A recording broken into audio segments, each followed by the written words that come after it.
One of the dirtiest, lowest, and most despicable things somebody can do to us as we do our job is to rob us while we are delivering our mail.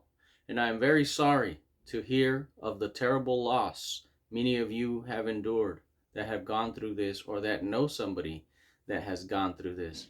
It is disheartening. It is tragic. There are really no words to describe the feeling of being violated in this manner. Let's listen to two of our brothers who have gone through this tragic situation. We'll hear some helpful tips, some words of encouragement, and we will learn what lessons they have learned that we can apply in order to avoid this terrible thing from happening or in order to know what to do. Hello, my name is Arshdeep Jasser. I work at the Vallejo Springstown office. Last year around this time, I was robbed at the gunpoint. The guy came to approach me with a gun, with a face mask cover, and asked for the mail. All I did, just raise my hand, get out of the truck, then he get in my truck and grab the mail, like DPS, flags, and some of the packages, and left. So my advice to my co-workers is always cooperate with the robber. No need to be hero. If he has a gun, always consider that it is loaded, and don't keep your money with you in the truck. And I always advise my co-workers, if this thing happens to you, please remain calm and avoid any action that might encourage robber to act violently, and always aware of your surrounding and be safe out there. The thing you want to do is really be aware of your surroundings. Regular carriers, we're kind of a know where we're going. Sometimes we can identify our customers' cars or the people that are in the neighborhood. So just pay attention if somebody may be following you, especially if you see the same car kind of circling back. When you get to your parking point, make sure that if whatever cars are parked, you know how many individuals are there, things like that, just things that seem out of the ordinary.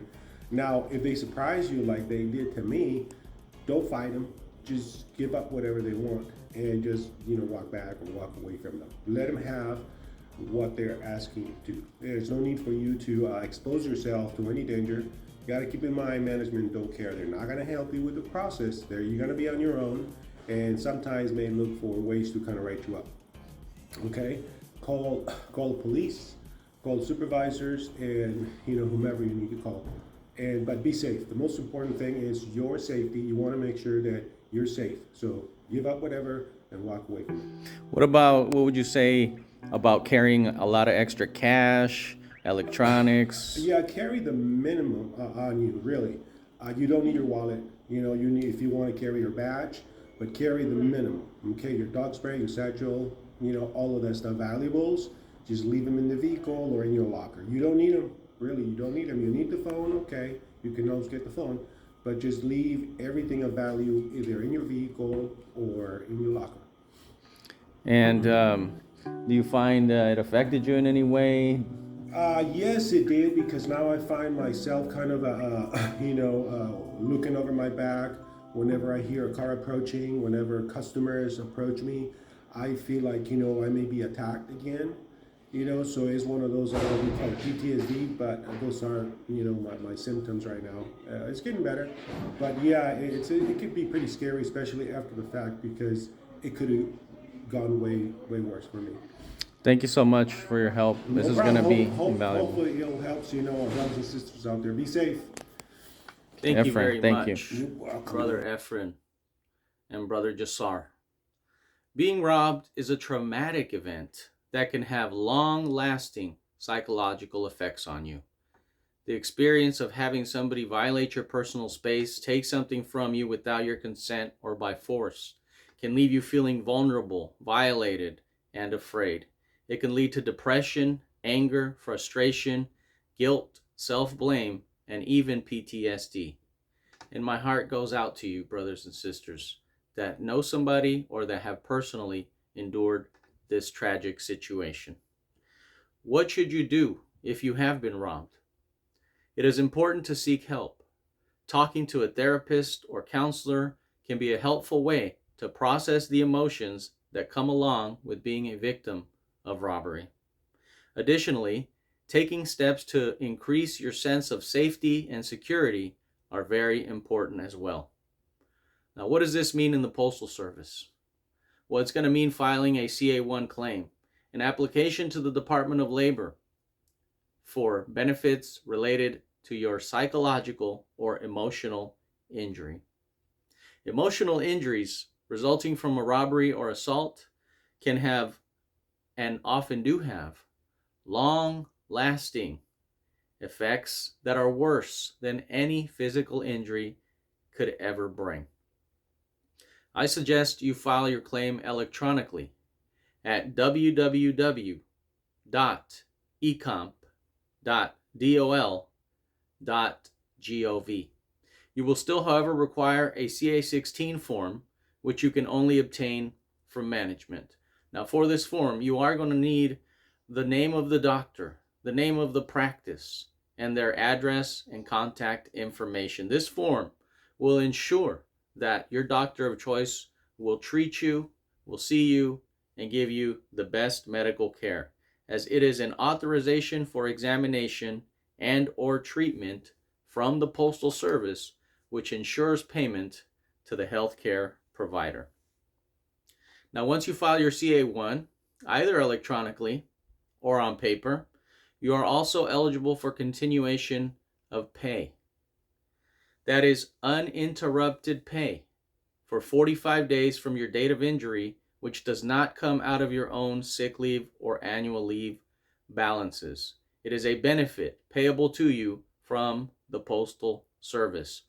Most likely the doctor will give you restrictions or will put you off work, depending on the severity of the effects of this traumatic effect on you.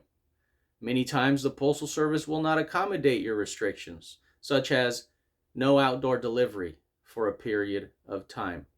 So you are entitled to this pay. Please request this pay on your CA1 and also submit a PS Form 3971 immediately for this type of pay. And if you don't receive it, please immediately contact your union or shop steward in order to file a grievance. Now, some advice, as we have heard from our brothers, is always be on alert. If you're driving to your parking point or stop, look around. See any cars that may be parked there. How many people are sitting in those vehicles? If you do not feel safe, there is no harm in going around the block and circling back, or even not stopping at that stop. Notify your supervisor. If you do not feel safe or something doesn't feel right because of the individuals that are there, drive away. Drive away and notify your supervisor and your union. And if you feel like you are in imminent danger, please call 911. Call 911. Your safety is of the utmost importance. What can you do personally? Keep your wallet away from your person while you are at work. Maybe you can keep it in your lunchbox or in the back of the vehicle somewhere that it will not be accessible. Maybe in your lunch container. They are asking for your cell phone now because they know that this leaves you incommunicated, where you will not be able to talk or call for help. It's been suggested we keep a decoy cell phone. If at all possible, do this and give them the decoy phone so that you will still have a phone to contact law enforcement and your supervisor. Now, don't go through any extra or suspicious steps, but if they are asking you for things and you're handing them things, hand them the scanner if possible. It has GPS and it can be tracked. Never bring extra money, extra keys, or extra credit cards and electronics or anything that you will not be willing to part with in the event this happens to you on your route. Now, what about the moment? That moment when you are being either pointed at with a gun and being asked for keys or mail, what should you do? Just don't be a threat. Raise your hands. Give them whatever they're asking for and walk away. Even offer them more. Hey, there's more in the back. Take what you want and walk away. Do not argue with them. Do not resist. Do not try to look at them. Do not try to talk to them more than necessary. Nothing in your vehicle is worth your life. All of the mail, all of the parcels can be replaced. You cannot be. You are the most valuable asset to us, to your families, and to the Postal Service. So again, if they ask you for whatever they want, just give it to them, whether it's keys to the vehicle, mail, or whatever it may be. Most of these robbers are not looking for a confrontation, are not looking to get violent. They're just looking to get that arrow key and get away as soon as possible. Please don't be a hero. Please give them whatever they ask for, and if possible, walk away. Then, as soon as you see that they are gone, not before, call law enforcement, dial 911, call your supervisor, and call your union. Brothers and sisters, please stay safe. You are our friends. You are our family. Thank you very much for listening to this message.